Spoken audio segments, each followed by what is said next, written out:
여러분들은 오늘 전 세계 어디에서도 찾아보기 힘든 인권 유린의 현장을 보았습니다. 삼성이란 기업의 무한 이윤 추구를 위해서 거기에 희생된 해고 노동자, 암 환자들, 철거민들의 목소리를 직접 들었습니다.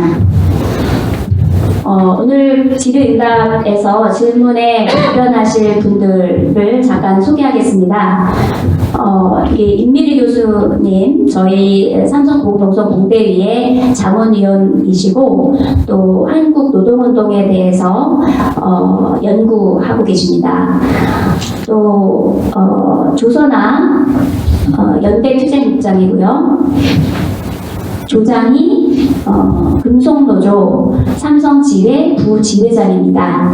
그래서 삼성의 노조 탄압, 노조 파괴 노동 탄압에 대한 질문은 주로 조장이 부지회장님께서 답변을 해주시고 삼성노동공대위의 투쟁과 관련된 부분이나 또 이 농성과 관련된 부분은 조선아 연대투쟁국장이나 또 제가 답변을 할 수 있겠고요.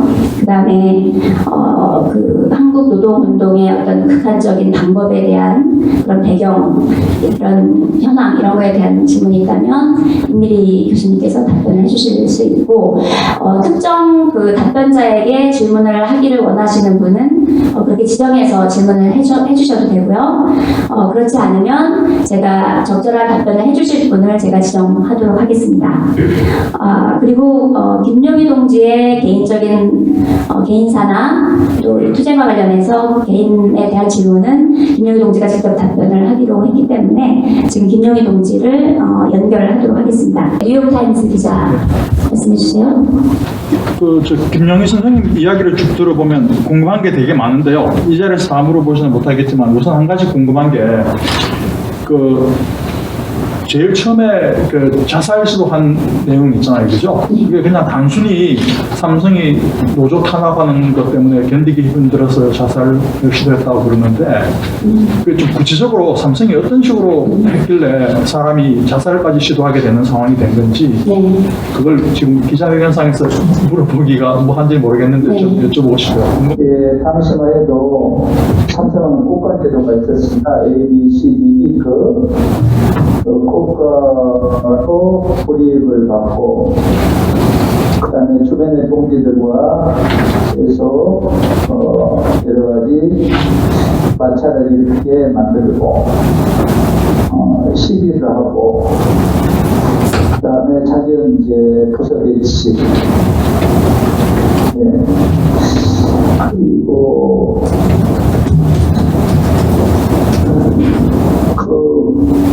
거의 군대식이라고나 해야 될까요? 상당히 삼성 당시에 회사 분위기가 상당히 좀 폐쇄적이었어요. 그런 부분에서 많이 힘들었습니다. 그래서 제가 집사람한테 삼성을 사직하겠다고 하니까 당시에는 다른 회사에 비해서 보너스라든가 급여 수준이 조금 이제 높았어요. 첫째는 그리고 사원 아파트를 제공이 있기 때문에 친문제 때문에 집사람이 더 반대하지 않았나. 그래서 결국은 제가 다시 출국했다면 돈벌이 수단으로의 어떤 삶이 아니라 그냥 주기보다 그 회사 다니기가 힘들었으니까, 그래서 마지막 집에 와가지고 집사람한테 설득하고 안 돼서 작은 방에 가가지고 독공부를 마셨어요. 그리고 그날 저녁에 이제 사원 앞에서 119 소방차가 와가지고 구급차가 와가지고 마산 삼성병원에서 사건을 해결하죠. 러시아에 계실 때 간첩 받았다고 그랬잖아요, 그죠? 예. 그것도 좀 저희들 보기에는 금방 이해가 안 되는 게, 도대체 삼성 쪽에서 무슨 행위였다는 게 감시됐다는 거죠? 그러니까 그거 좀 설명 좀 해주면 고맙겠어요. 그 구체적으로 어떤 가치 능계를 했다고 삼성이 주장했는 건지, 그리고 무혐의를 풀려났잖아요, 그죠? 예. 러시아에 그 1년간 근무 후에 원직 복직하기로 삼성식으로 원직 복직하기로 돼 있었는데 러시아에서 이제 일정 기간이 다 채워지니까 물론 그 안에 수없이 일을 했죠. 협박도 하고 공갈도 하고 노조활동 포기해라. 왜 편안하게 살 수 있는데 그 어려운 길을 가냐. 그래서 전향을 끊임없이 했지만 안 되니까 이제 거의 이제 기운 날짜가 1년 계약 기간이 이제 끝나가니까 밤에 그 기숙사 자기네들 그 사무실로 불러가지고 싱가포르로 5년 동안 가라. 그렇지 않으면은 귀국할 수가 없다. 그래서 이제 신랑이를 버리다가 다툼이 이제 신랑이를 버리다가 저는 반드시 귀국해서 원직 복직한다. 합의서 다 보여줬어요. 내 가방에 합의서라. 이렇게 서류가 다 명백한데 나는 아버지까지 이룬 사람이다. 겁날 게 하나도 없다. 너희들 어떤 탄압을 해도 나는 여기서 살아갈 것이다. 그리고 그 가방을 가지고 그 안에 서류 여러 가지 서류들 그걸 보고 이제 저를 손발로 묶고 그걸 이제 다 불살랐는지 태워버렸다 하더라고요. 그래서 자기네들이 이제 마땅히 그 팔다리를 묶어놓고 6시간 동안 묶어놓고 있으니까 이제 뭐 금지를 만들려고 하다 보니까 아마 간첩으로 신고한 것 같아요. 무슨 근거가 없었죠. 그래서 회사원을 나와가지고 조사하니까 별다른 내용이 없으니까 내 무혐의 처리하고 그래서 가방 그 탈취한 서류 다 돌려달라 그랬더니 다 불태웠다 그래서 빈 가방만 줘가지고 그거 가지고 들어와서 지금 저 반올림에서 지금 보관하고 있죠. 다 뜯겨진다. 예. 네, 답변하셨죠? 예, 자기네들이 아마도 그 근거란 것은 근거가 아니고 억지로 간첩 혐의를 씌운 거는 그것도 직원에 의해서 이사과 직원들에 의해서 아마 그 서류를 탈취하고 그거를 합리화시키기 위해서 아마 간접으로 몰았던 것 같습니다. 조장이 지휘회장님 좀 여쭤보고 싶은데요. 아까 말씀하시면서 삼성 계열사에 지금 8개 그 노조가 만들어져 있다고 했잖아요. 그죠?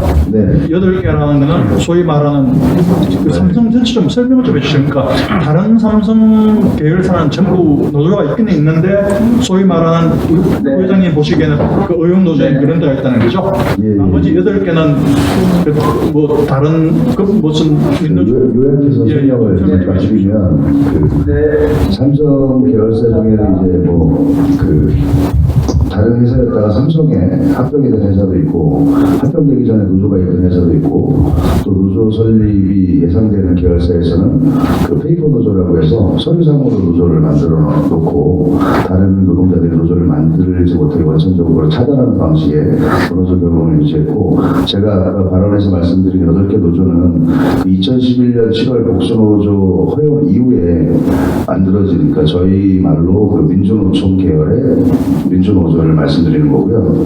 또 최근에 이제 한국노총 계열의 노조도 많이 생겼습니다. 그러면 이 민주노총 계열 노조가 규모가 예를 들어서 그 최대 규모를 행사하면서 이 뭡니까 그 교섭단을 갖고 있는 그런 거 하는데 몇 군데 정도 돼요?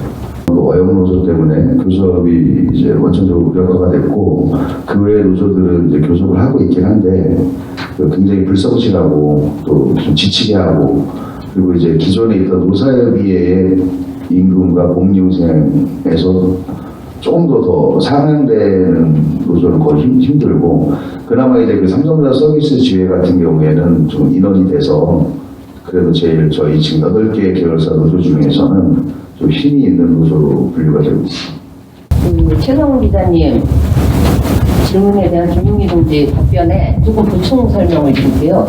김용희 동지께서 그 89년에 자살 시도를 하게 된 배경으로 몇 가지를 말씀을 하셨는데, 사실 그 말씀을 듣고도 좀 노동자들이 되게 극단적 선택, 자살을 포함해서 극단적 선택을 하는 이유가 크게 두 가지입니다.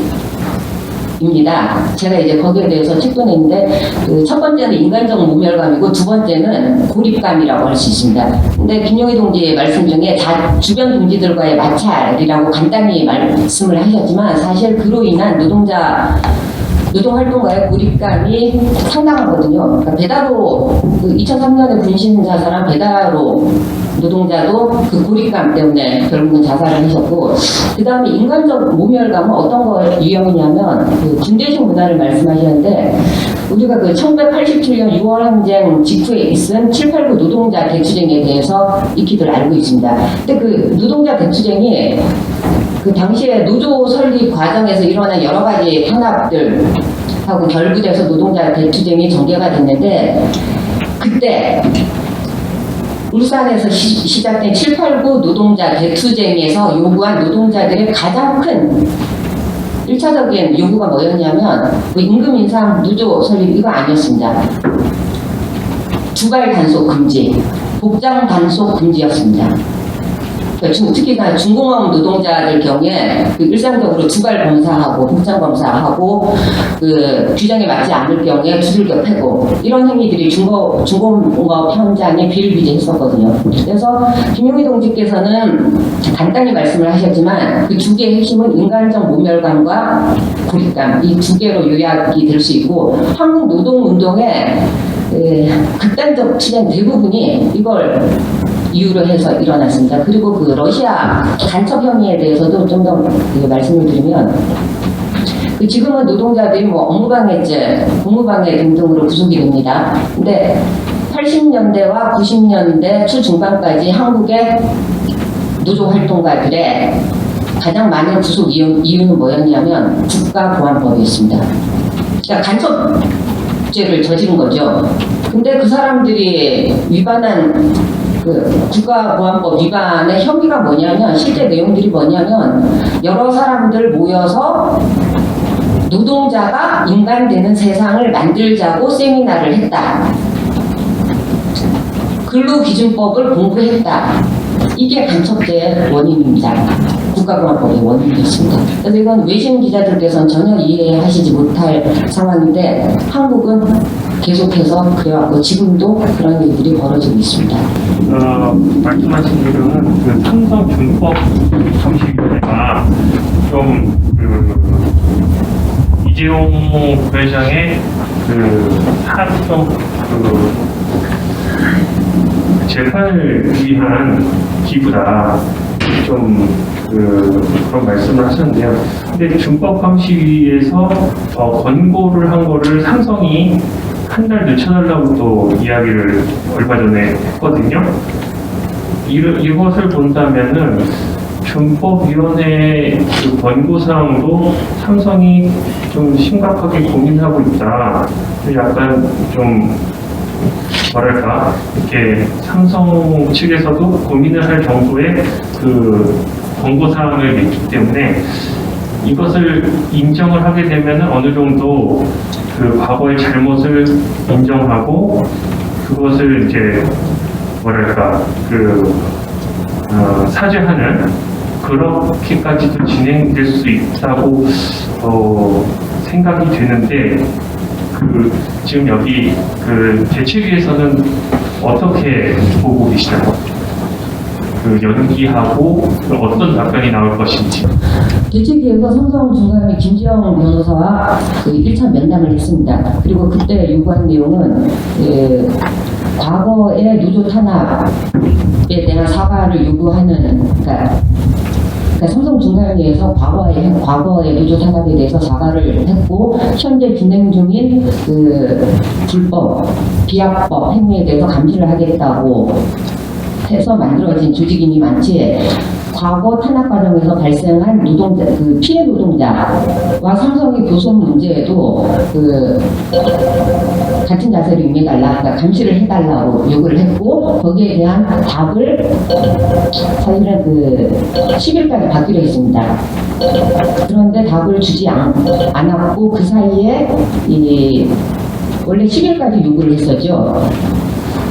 삼성 중감위가 삼성 회사 측에 10일까지 답변을 달라 요구를 했고, 그 안에는 저희가 제기한 부분들도 포함이 돼 있었는데, 근데 결국은 그게 이제 5월로 연기됐고, 그런 속에 저희 판단은 일단 삼성 중감위가 김정 변호사 중심으로 해서 시민사회단체에서 한국시민사회단체 명망가들이 결합을 했는데 의지가 없다고는 보지 않습니다. 하지만 중감위 위원들의 의지에도 불구하고 삼성은 계속해서 중감위마저도 무시를 하고 있는 상황이죠. 결국은 뭐 중감위 자체도 의지와는 무관하게 좀 힘이 딸린 거 아닌가 싶습니다. 그리고 그 힘을 돌파할 만한 그 정도의 여지와 능력은 없는 거고. 제가 이제 좀 보충 설명을 드리자면, 저희가 이제 3월 27일에 준법감시위원회 1차 면담을 했었고요. 그 이후에 이제 추가 의견서를 또 제출했고, 4월 2일에 그 준법감시위 회의가 있었어요. 그래서 그 전날에 저희가 추가 의견서를 제출해서 그 삼성의 사과가 지금 이제 1차 그 사과 권고안이 나왔던 것은 삼성이 임직원들을 사찰한 부분, 한국교회라든지 여성민회라든지 또 환경운동연합이라든지 이런 단체들을 불호단체로 지정을 하고, 그런 단체에 후원한 임직원들을 사찰했던 부분에 대해서 사과를 요구를 했었는데, 그 과정에서 삼성이 굉장히 그 언론 홍보용 대국민 사과로 둘이 뭉실 넘어갔습니다. 향리교회 같은 곳에 그 만남을 하자고 진상규명 요구하고 책임자 처벌을 요구했기 때문에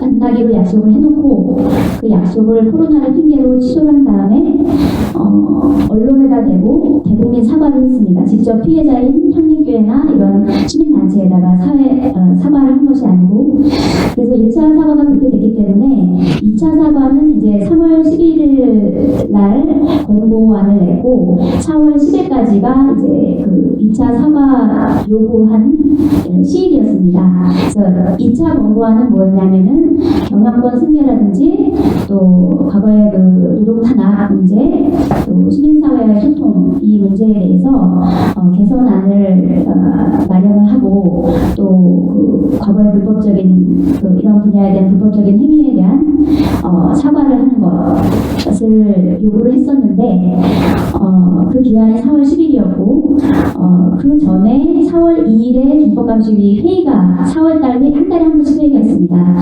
첫 번째 목요일에 회의가 있는데, 그 회의 전에 저희가 중감위를 만났던 것이고, 중감위에서는 저희가 만났을 때 그 회의 때 이 부분을 의논하겠다, 저희가 만나서 요구했던 내용들 이런 것들을 4월 2일 회의 때 의논을 다 하겠다라고 얘기를 했었어요. 그래서 4월 1일 날 저희가 추가 의견서를 내서 삼성이 만약에 사과를 하지 않으면 그 준법감시위가 제대로 된 역할을 할 수 없는 것으로 결과가 나오는 것이다. 그리고 삼성의 사과는 언론 홍보용 대국민 사과가 아니라 삼성 피해자들에게 직접적인 사과를 해야 하고, 그 사과는 피해에 대한 어떤 정당한 배상까지 포함하는 것이어야 진정한 사과로 받아들일 수가 있다. 그런 추가 의견을 제출했습니다. 근데 4월 2일 회의에서 의논을 하겠다고 했는데, 그 이후에 언론에 나온 걸 보니까 아직 삼성의 사과가 나오지 않았기 때문에, 4월 10일로 예정된 사과가 나오지 않았기 때문에 이거를 우리가 논의해서 삼성 쪽에다가 뭐를 얘기하기가 어렵다. 그렇기 때문에 삼성이 발표한 걸 보고 나서 4월 22일에 그 임시회의가 있습니다. 매달 첫째 주 목요일에는 이제 정기회의고 임시회의를 수시로 열 수가 있어요. 4월 21일 임시회의 때 의논을 하겠다. 그렇게 얘기를 했더라고요. 그런데 4월 10일에 결과적으로 삼성 사과가 나오지 않았고 4월 9일에 중감위에서는 삼성 측에서 한 달 미뤄달라고 요구를 했다. 그런 발표를 했죠. 근데 그 과정에서 저희한테 어떤 그 결과, 4월 2일 회의 결과라든지 또 뭐 미뤄졌다라든지 이런 부분들을 저희한테 직접적으로 통보를 하지 않았어요. 저희가 언론을 통해서만 알 수 있는 상황이었고, 그래서 제가 이 부분에 대해서는 저희가 이 기자회견이 끝나고 나서 중감위 쪽에다가 그 항의하면서 차후 면담이라든지 또 이런 거를 요청을 할 계획이 있습니다. 지금 이제 선거철이지 않습니까? 네. 그 선거철인데 그 모든 이슈가 코로나에 덮여서 뭔가 이 노조 문제에 대한 이슈가 그다지 부각이 되지 않는 것 같은데요. 여기에 대해서 이 대책위에서는 어떤 입장을 갖고 계시고 이번 선거에 있어서 앞으로 노동 문제에 대해서 어떻게 다뤄지는 어떤 문화가 정착되기를 바라고 계신지 간략하게 설명해 주시면 감사하겠습니다. 코로나 때문에 온난화가 어수선합니다. 네, 맞고요. 그렇지만 지금 김용희 해고자가 300일이 넘게 309일째 싸우고 있습니다. 저희는 아무리 선거 기간이라 하더라도 김용희 동지가 계속 싸우고 있고 하다면 우리의 투쟁은 계속돼야 한다고 생각합니다. 지금 여러 개의 정당이 있고 선거로 날리지만 정의당과 민중당, 녹색당, 노동당 이런 정당들 빼놓고서는 그 기존 정당들은 아무도 철탑을 싣지 않았습니다. 저희는 한 노동자가 삼성이라는 거대 자본과 맞서서 싸우고 있는 지금 이 투쟁 현장에 오지 않고 있는 문제 해결 능력이나 관심조차 없는 그런 후보들은 거부합니다. 그리고 그 나머지 부분들 속에서 우리 투쟁들을 같이 하고 이어나가게끔 같이 도와주는 그런 정치 세력들과 함께 연대하고 있습니다. 지금 선거와 코로나 때문에 김용희 노동자의 309일째 고공농성이 한국 사회에서 무시되고 있는 것은 아닙니다. 이전에도 그랬습니다. 그리고 그 가장 큰 이유는 김용희 동지가 저항하는 대상이 삼성이기 때문이라고 봅니다. 대한민국 정부도 삼성의 발 아래에 있다고 사람들이 믿습니다. 그래서 삼성공화국이라는 말이 나오고 있고, 국내 언론에 전혀 보도가 되지 않는 것은 아니지만 그럼에도 불구하고 외신 기자회견을 이렇게 마련한 것은 바로 그 때문입니다. 한국에서 삼성은 절대 이길 수 없다고 합니다. 그래서 전 세계 언론, 전 세계 노동자, 전 세계 시민사회 단체에 호소하고자 이 자리를 마련했습니다. 그게 아니면 김용희 동지가 땅에 내려올 수 없습니다. 한국인만의 힘으로 안 됩니다. 그래서 이 자리 마련했습니다. 는 보통 변호사의 1.5배를 받았습니다. 굉장히 많은 돈을 주고서 보통 수임료보다 많이 주고서 했음에도 불구하고 가장 핵심적인 해고 사유였었거든요. 여직원 성추행은. 근데 여직원이 자기가 성추행을 당했다는 그 고백이 거짓말이라는 진술서를 냈습니다. 이건 핵심 중에 핵심인 사안인 거예요. 근데 문재인 변호사 측에서 그거를 제출하지 않았습니다.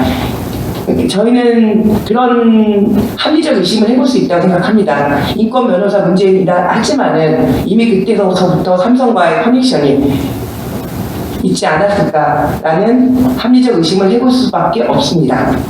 이상입니다. 그럼 그 당시에 문재인 변호사는 어떻게 답변을 했나요? 그 문서가 제출되지 않은 데 대해서. 그 부분에 대해서는 나중에 사무처장? 사무장이 실수로 내지 않았다라고 얘기했습니다.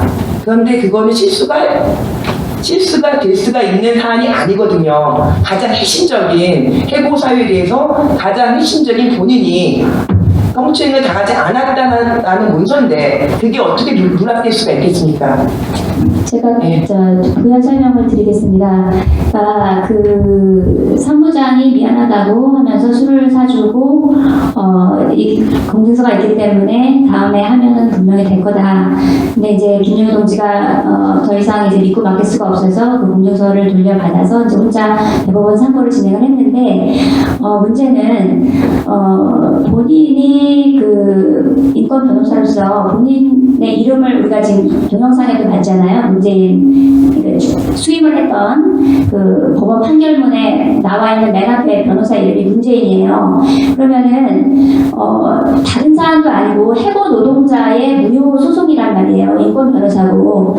그러면 그거를 본인이 챙겨야 되는 게 맞습니다. 그냥 사무장한테 내비두고 그렇게 인권 변호사를 하시는지 모르겠는데 저는 상식적으로 납득이 되지 않는 부분이고 설사 뭐 실수로 뭐 바빠서 해고 노동자의 그 무효 소송에 대해서 본인이 직접 챙기지 못했다 하더라도 그거에 대한 책임은 본인에게 있는 겁니다. 사무장이 아니라 본인이 수임료를 받고 본인이 변호사로서 수임을 했기 때문에 본인의 의뢰인에 대한 재판 결과에 대한 책임은 변호사에게 있는 게 맞죠. 그런데 그럼에도 불구하고 그 이후에 한 번도 김용희 동지한테 사과를 하거나 또 이렇게 철탑 위에 올라가 있는데 찾아오거나 그렇게 하지 않았다는 것.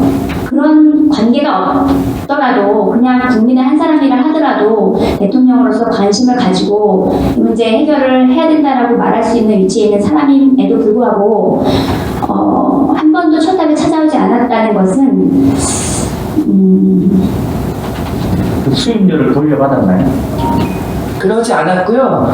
한 가지 더 말씀드리자면은 김용희 동지가 이제 문재인 대통령이 그 후보 시절 때 대통령 후보 시절 때 명예훼손으로 고소를 당했습니다.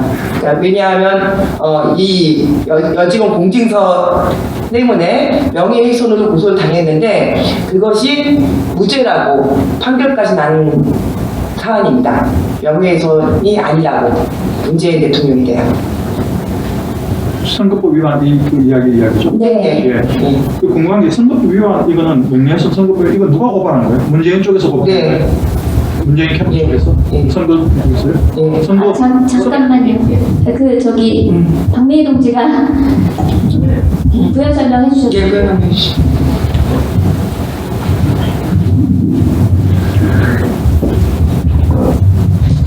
네, 그것은 김용희 동지가 문재인 대통령 그 선거 당시에 청와대 앞에서 문재인 대통령이 이렇게 해서 나를 패소시켰다 하고 그걸 알리기 위해서 청와대 앞에서 시위를 했습니다. 그러니까 결국 선거법 위반으로 해가지고 문재인 대통령 쪽에서 김용희 동지를 고발을 한 겁니다. 예.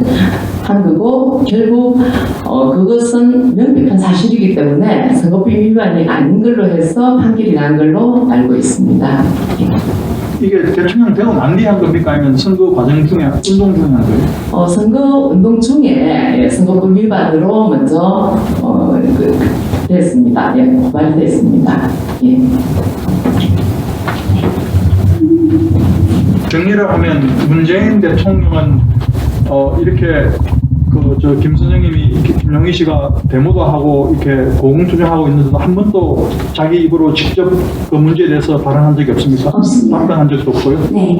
그러니까 예를 들어서 뭐 앞에서 데모하면서 단식 투쟁하면서 이렇게 답변을 달라 했는데 한 번도 한 적이 없어요. 답변을 김용희 씨한테. 없습니다. 원래 그렇게 앞에서 이렇게 하면 뭐 예를 들어서 선거운동 기간에는 한번 지나치다가 만나서 이야기한 걸로 제가 들은 바가 있는데, 그런 적이 있었냐는 식으로 그렇게 얘기를 했다고 아니, 제 말은 대통령 되고 난 뒤에 되고 난 뒤에 앞에서 이렇게 뭐 단식하고 이런 거 했다고 그러잖아요. 그죠? 이게 보면 그 오랫동안 데모를 하고 그러면 예, 제가 상기적으로 예. 보기에 이렇게 민원실에 뭐 넣고 하면 맞습니다. 정부의 네. 공식적인 절차에 의해서라도 답변 줘야 되잖아요. 시간이 지나면. 그렇죠. 그런 답변도 없었어요? 예, 그러니까 그 청와대 앞에서 그 시위를 대통령 되고 나서 그 시위나 단식 같은 것들을 했는데 그 앞에 지나가면서 김윤 동지 말은 한 번이라도 와서 본인한테 얘기라도 내가 이렇게 뭐 다 해결해 줄 수 있는 상황은 아니지만 너무 마음이 안 좋다 이렇게 인사라도 말이라도 할 수 있는데 그렇게 한 적이 한 번도 없다 그렇게 얘기를 했습니다. 이제 여기 답변은 김용희 동지가 네. 직접 예. 하는 것이 가장 중요할 것 같습니다. 그렇게 하겠습니다. 네. 네. 그러니까 청와대에 민원도 넣고 했을 거 아니에요. 그죠? 문서로. 예. 그런 그 부분은 지금 김용희 동지한테 직접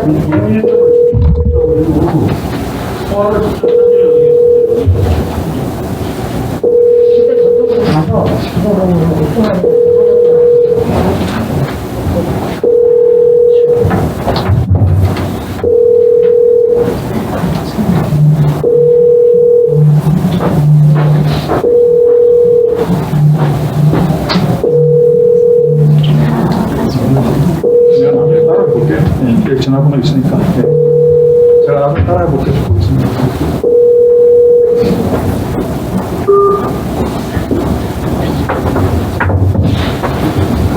그리고 마지막 한 가지 더 여쭤봐도 돼요? 네. 여기 보면 공무상 비밀 표시 무효죄라고 이렇게 했는데 이게 뭐죠? 뭐를 할게 이런 죄 처음 들어보는 죄인데 이런 게 왜 이렇게 고소가 됐죠? 여기 나눠준 자료에 네, 네. 공무상 비밀 표시 무효죄, 뭐 업무방해는 이해가 가는데 예. 공무상 비밀 표시 무효죄는 구체적인 근거가 어떻게 되는지 저는 잘 모르겠습니다. 혹시 잘 알 겁니다. 네? 사실에 대해서 김용희 동지가 확실하게 알 그럼 제가 따로 나중에 여쭤볼게요. 네. 감사합니다. 또 다른 질문이 있으십니까? 마지막 하나. 네. 원래 중강위에서 답변을 4월에 하기로 했는데 5월에 미뤘잖아요.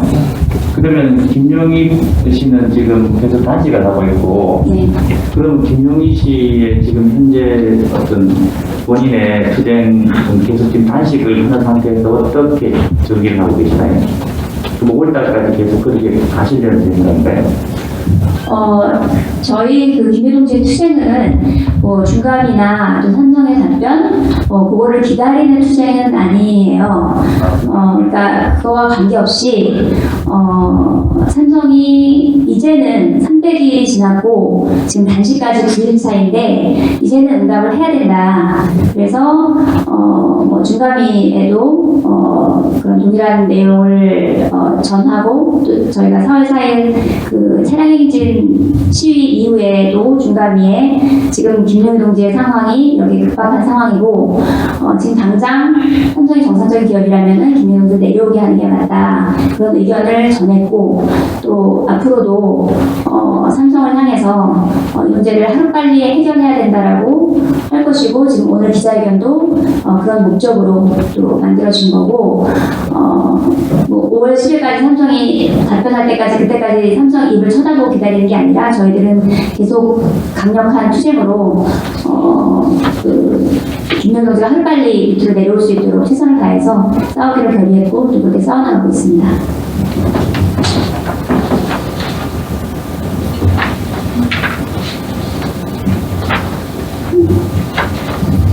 한 가지 더 있는 것 같아요. 마지막으로. 네. 제가 너무 질문 많이 하는 거 죄송합니다.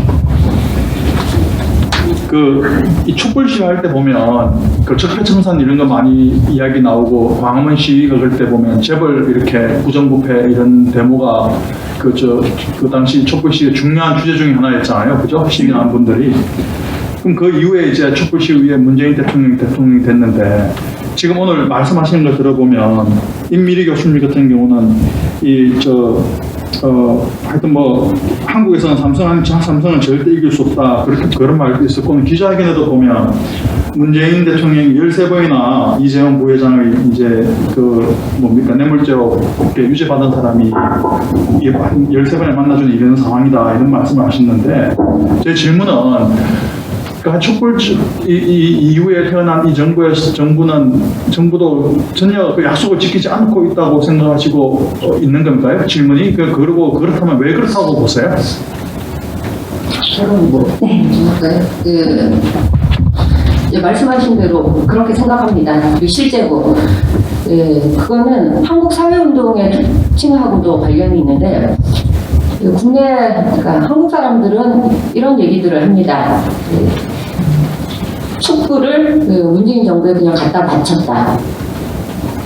이렇게 얘기합니다. 그리고 그건 이번뿐만이 아니고 과거에도 그래왔습니다. 1987년 6월 항쟁 이후에 한국의 거의 대부분의 대규모 시민투쟁들은 전부 다 민주정권 수립 또는 정권 교체, 민주적 정권 교체에 매몰이 돼 있었습니다. 그리고 그게 지금은 약간의 균열이 일어나고 있긴 하지만 어쨌든 결과적으로 지난 2016년, 17년 촛불의 결과도 결국은 그 대선에 집중이 되죠. 2017년 촛불이 정확히 대통령 선거 일주일 전까지 진행이 됐습니다. 사실은 그 대법원 판결 나고, 헌재 판결 나고 촛불이 끝났어야 돼요. 촛불 시위가. 근데 23차 몇 차까지 쫙 진행이 됐던 게 그 촛불의 성과를 대선에 반영시키기 위해서. 그리고 그때 그 촛불의 성과를 부여안을 후보는 문재인 후보였고. 1980년대부터 현재까지 한국의 노동운동, 시민사회운동은 거의 전부 민주적 정권 교체 내지는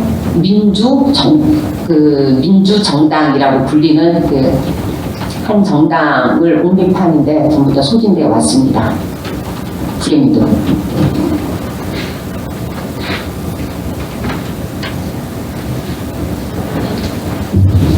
네. 혹시 추가 질문 있으십니까?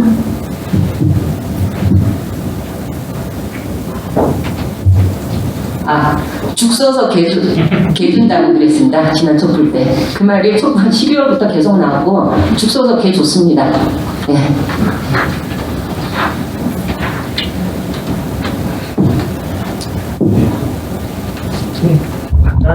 좀 이제 너무 심플한 질문인데요.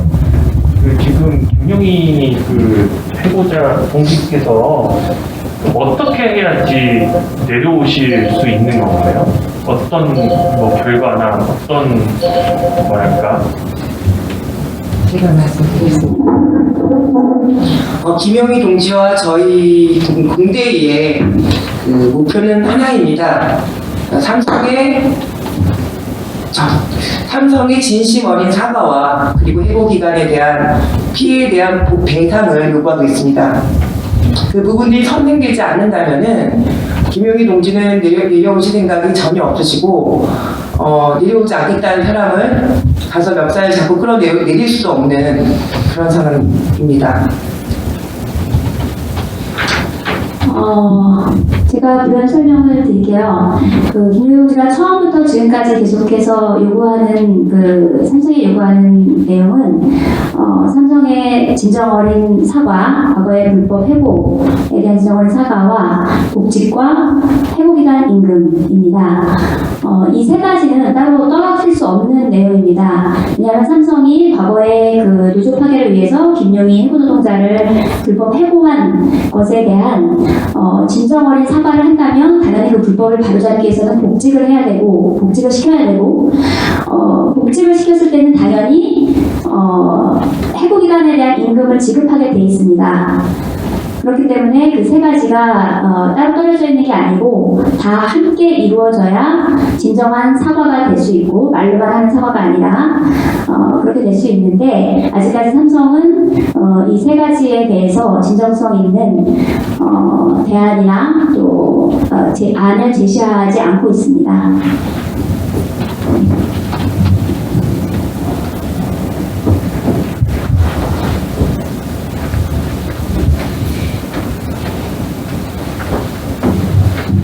또 다른 질문이 있으십니까?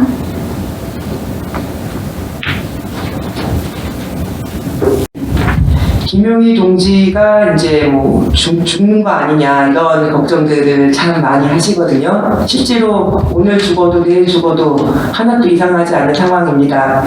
근데 그럼에도 불구하고 그 김용희 동지가 이 험난한 투쟁을 못 이기고 그냥 내려오게 된다면 남아있는 그의 삶이 또한 지옥이 될 거라는 건 뻔히 알고 너무나 분명한 사실입니다. 그래서 저희 공대에서는 그분의 의지를 꺾을 힘도 어떤 의지도 없습니다. 같이 옆에서 많이 싸움을 알리고 그리고 꼭 승리해서 내려올 수 있도록 최선을 다하는 거, 예, 제 공대 입장은 그렇습니다. 저도 한 말씀 좀 드릴게요. 네. 한국의 그 고공농성이 아주 드문 일은 아닙니다. 2014년에서 15년 사이에 그 스타키모칼에서 406일, 그리고 2018에서 19년 초까지 파인텍에서 426일 고공농성을 했고, 올 초까지는 영남대 의료원 간호사 한 분이 227일 고공농성을 했습니다. 물론 이제 김용희 동지의 고공농성이 어떻게 다른지는 이미 아실 겁니다. 굉장히 극단적인 상황이고, 그리고 거기에 단식까지 결부돼 있고. 근데 한국 노동운동사에서 가장 유명한 고공농성이 하나 있습니다. 2003년 한진중공업 노동자 김주익 씨가 행했던 고공농성입니다. 85호 크레인에 올라가서 했는데, 그분이 129일째 되던 날 목을 매달았습니다. 그렇게 그 고공농성이 종결이 됐습니다. 김용희 동지께서는 그런 선택을 하지 않을 것이라 믿습니다. 하지만 그러기 위해서는 좀 더 도와주셔야 합니다. 임 교수님, 네. 저 다른 나라에도 이런 고공농성을 그 노동자들이 많이 하는지 모르겠는데, 저도 이 김선생 이야기 들었을 때 이 김주익 씨 이 사건이 기억이 나던데, 지금 또 이야기 들으니까 여러 건이 더 있었네요. 보니까 한국 노동운동 하시는 분들이 특히 고공 이런 타워 같은 걸 선택하게 되는 그런 배경 같은 걸 좀 생각해 보신 적이 있어요? 왜 그런 것 같아요? 많은 장소 중에. 그 이유는 원래 이제 노동자들이 투쟁을 하면 회사하고 협상을 해야 되잖아요. 그러니까 회사하고 노조가 협상을 해야 되는데, 우리 경우에 한국 경우에 불행히도 아직도 그게 잘 안 되고 있습니다. 여차하면 업무방해죄로 고발이 들어가고, 그리고 경찰에서는 또 회사에서 고발하면 잡아가고, 그리고 더 악독한 것은 손해배상 가압류를 합니다. 그러니까 불법 파업해서 그 회사에 손해가 났으니 니네가 노조에서 물어내라. 그래서 노조 재산을 차압을, 노조 통장 차압을 하고, 뿐만 아니라 노조원들 통장을 차압을 합니다. 그래서 김주익, 배다로 이분들이 돌아가셨을 때, 그 분신하고 그 목을 맸을 때 통장에는 아마 뭐 몇만 원 수준, 10만 원도 안 되는 돈밖에 없었다고 유서에도 썼습니다. 그분들이. 예. 그런 상황에서 노동자들이 할 수 있는 일은 회사와 협상을 하는 게 아니라 국민에 호소하는 수밖에 없죠. 근데 국민에 호소하기 위해서는 그나마 그 언론에 조금이라도 노출되기 위해서는 위험한 행동을 할 수밖에 없죠. 그러니까 단식을 해도 땅에서 하면 안 봐주니까 하늘에 가서 해야 되는 거. 예, 그 한국에서 극단적인 투쟁이 많은 이유는 법대로 안 되니까. 한국 정부가, 민주정부가 들어서도 법대로 안 해주니까. 어제 지금 이런 한국 상황을 표현하는 굉장히 훌륭한 칼럼 하나가 오나이뉴스에 실렸습니다. 제목이 뭐냐? 이러려면 차라리 노동 3권을 헌법에서 파내라. 프랑스에 있는 보수정 작가가 쓴 칼럼의 제목입니다. 이런 상황입니다. 지금 김용희 동지가 그 고공에 올라가 있으면서 그런 말을 가끔씩 하세요. 땅에 있을 때보다 여기 고공에 있는 게 더 행복하다. 원이 없다 이런 말씀을 하세요. 왜 그러냐면 한국에 있을 때는 아까 임 교수님 말씀하신 것처럼 아무도 봐주지 않고 관심 가져주지 않고 또 경찰에 의해서 탄압을 당하고 그래서 사실은 그 위에서 뭐 그 마이크로 그 스피커로다가 구호를 외치고 또 노래를 크게 틀어놓고 거기서 하루에 아침, 점심, 저녁 출퇴근 투쟁과 점심 투쟁을 하고 계세요. 하루에 한 대여섯 시간 그 이상 하실 때도 있고 그렇지만 그 위에 있기 때문에 경찰이 와서 잡아가지 못하고 마음대로 시위를 하고 투쟁을 할 수가 있다. 거기에서만 고공에서만 자유를 누릴 수 있는 그런 노동자의 한국 노동자의 현실이라는 것입니다. 경찰이 잡아갈 수 없고 지방에서도 단식을 여러 번 하셨는데 하다가 단식 중단하고 경찰한테 잡혀가고 구속되고 계속 그런 삼성에 의해서 고발당하고 구속되고 아래에서 투쟁을 하다가 그런 경험들이 계속 있었고요. 2020년 딱 50년 전에 1970년에 전태일 열사가 근로기준법을 제정하라고 외치면서 분신 자살을 했었죠. 네. 그리고 반세기가 지났습니다. 그런데 제가 지난 4월 4일에 그 철탑에 올라가서 김여희 동지 그 고공의 생활 환경을 보고 내려와서 느낀 것은 정말 아직도 이 나라에서 노동자가 정말 가장 기본적인 노동자의 권리를 찾기 위해서 노조를 만들려고 했다는 그 이유 하나만으로 저렇게 삶이 파괴되고 고공에 올라가서 목숨을 걸고 300일 넘게 그 좁은 공간에서 싸우고 있는데 또 불구하고 지금 사람이 300일 이상을 그곳에서 죽어가고 있는데도 아무런 조치를 취하지 않는 정권이라든지 삼성이라는 기업을 봤을 때 정말 우리가 얼마나 진보했는지 50년이라는 세월이 흘렀는데 아직도 우리는 전태일의 시대를 살고 있는 것인지 아직도 우리는 박정희의 시대를 살고 있는 것인지 그런 생각을 해보게 됐습니다. 우리 삼성전자의 삼성 휴대폰, 삼성전자 제품들이 전 세계에서 팔려나가고 세계 인류 기업이다 이렇게 자랑을 하는데 그 뒤에 숨겨져 있는 노동자들에 대한 착취, 인권유린 이런 민낯이 가장 잘 드러나는 것이 바로 이 강남역 사거리의 고공농성 중인 김용희 동지의 싸움이라고 생각을 합니다. 그래서 전 세계에 많이 알려주십시오. 그래서 이 인권 유린이 멈춰지고 김용희 동지가 하루빨리 땅으로 내려와서 인간다운 삶을 누리고 정당한 권리를 찾을 수 있도록 도와주시기 바랍니다. 감사합니다.